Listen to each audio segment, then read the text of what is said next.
देखो next work हम करेंगे उर्दू से 3 का पेज 26 करेंगे रीडिंग में। आज हम पढ़ेंगे जीम। क्या पढ़ना है आज हमने? जीम के पेट में कितने नुक्ते हैं? एक। Look at this book. Gym जा जग,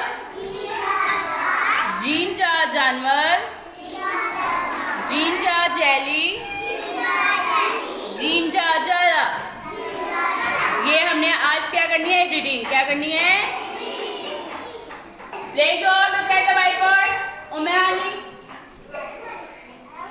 नेक्स्ट वर्क हम करेंगे जीम। कॉपी वर्क में आज हमने उर्दू में लिखना है जीम। क्या लिखना है?